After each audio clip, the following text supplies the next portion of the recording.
2025-ին տնտեսական ակտիվությունը զգալի բարձրացել է։ Լրագրողների հետ հանդիպման ընթացքում ոլորտի ձեռքբերումներն է ներկայացնում էկոնոմիկայի նախարար Գևորգ Պապոյանը։ Ամփոփված է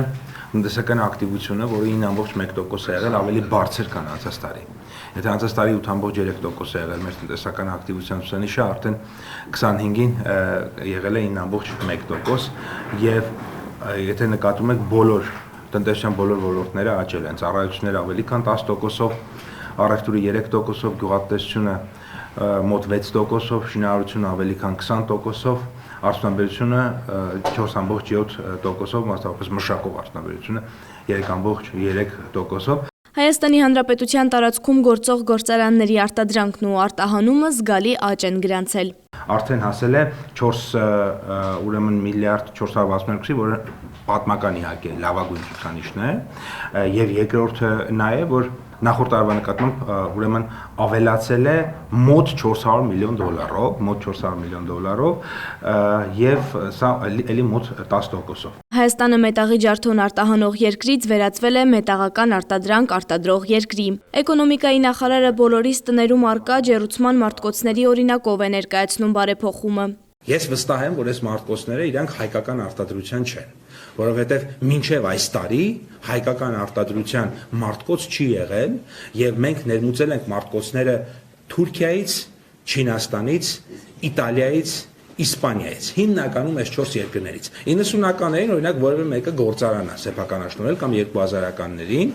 եւ շատ արագ պարզել է, որ օրինակ ինքը այդ գործարանը չի կարող աշխատացնել, այդպես է ստացվել, ինքը կարողացել է ինչ-ինչ կապեր օգտագործելով սեփականաշնորհել, բայց շատ արագ պարզադարձել, որ ինքը գործարան աշխատեցնող չի եւ այդ գործարանի արտադրանքն էլ վաճառող չի, ինչ է արել ամենաառաջին բանը, այդ գործարանի սարքավորումները բարձել են բեռնատարները եւ արտահանել են հարևան երկրներ որպես մետաղի ջարդում։ Ըստ Պապոյանի հիմա նոր գործարանները ոչ թե մոլերի են վերածվում, այլ վերականգնվում ու նորերն են կառուցվում։ Նախորդ քաղաքականությամբ ոչ միայն գործարան չէր կառուցվում, այդ գործարանը քանդում էին, բարձում էին այդ գործարանը բանի վրա, բեռնատարների վրա, տանում էին, վաճառում էին հարևան երկրներում, այդ գործարանի տարածքները վերածում էին մոլի։ Հիմա հակառակ process-ն է տեղի ունենում եւ այդ դատարկ արդյունաբերական տարածքները, որոնք որ դատարկ էին մնացել, ինչն էլ չեն հասցրել մոլի վերածել, հիմա մենք փորձում ենք նորից ուրեմն հետ տանել եւ դարձնել գործարաններ։ 2025 թվականի տվյալներում գյուղատնտեսության ոլորտը կառավարության հնգամյա ծրագրում ներառված բոլոր ցուցանիշները գերակատարել է։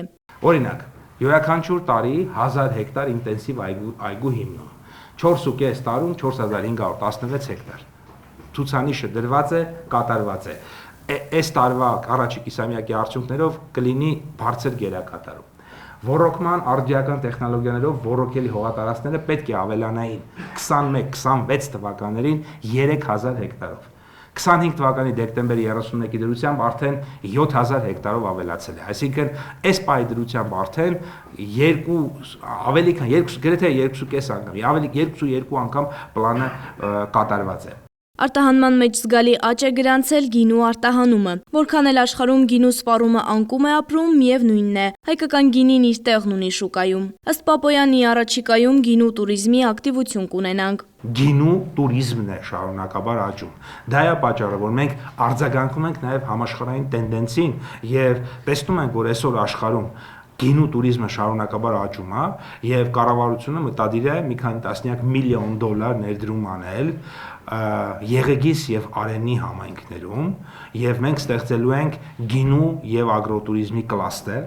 Եղեգիսում եւ Արենիում եւ դա նա համար է որ մենք ոչ միայն գինի արտադրենք ու արտահանենք վաճառենք, այլ նաեւ զբոսաշրջիկը գա Հայաստան եւ մեկ բաժակ գինու համար վճարի օրինակ այնքան ինչքան մեկ շշի համար է նախատեսված, որովհետեւ գինու տուրիզմը հենց դրանով է հետաքրքիր եւ ինքը զարգացում է։ Հայաստանում անասնապահության զարգացմանը զուգահեռ կովի կաթը քչություն է անում։ Էկոնոմիկայի նախարարը խնդրում է գյուղում 700 լիտր կաթ լինելուն պես զանգահարել նախարարություն։ Ինձ ասեք գյուղ, տեղ, որտեղ կա 700 լիտր կաթ, մարդիկ ուզում են այդ կաթը հանձնեն հենց իրենց գյուղում եւ չկա մթերման կետ եւ մենք շատ արագ կազմակերպենք, որովհետեւ 180 դրամ մինիմում, եւ որովհետեւ ինձ դիմում են մեր արտադրողները եւ խնդրում են կաթ, որովհետեւ կաթ չկա Հայաստանում, դրա պատճառով նաեւ գները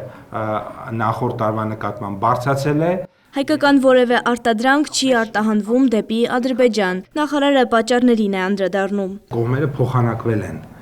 այդ ցանկերով եւ գործարար միջավայրը այդ թվում նաեւ իրենք են մեզ երկար ցանկ տվել եւ մենք իրենց եւ գործարար միջավայրը կարծում ենք, որ ժամանակի ընթացքում կարձագանքի։ Շուկաները դեռևս միմյանց բավականին անծանոթ են, սրա համար իմ կարծիքով պետք է ժամանակ եւ դա այնպիսի գործընթաց է, որը ավելի շատ բնականաբար գտնվում է մասնավոր հատվածի դաշտում։ Պետությունը ստեղծում է պայման, քաղաքական պայմանավորվածություններով, ճանապարհի բացվելով, երկաթուղու գործելով եւ այլն։ Հիմա մենք այդ պայմանների մի զգալի մասը ստեղծել ենք, Ըստ էկոնոմիկայի նախարարի հարկ պետք է վճարենք բոլորս, անգամ չամիչով բուլկին իր մեջ պետք է 1 դրամ հարկի բաժին ունենա։ Շողեր Ղլիջան, Բեն Անտոնյան, Արմալուր։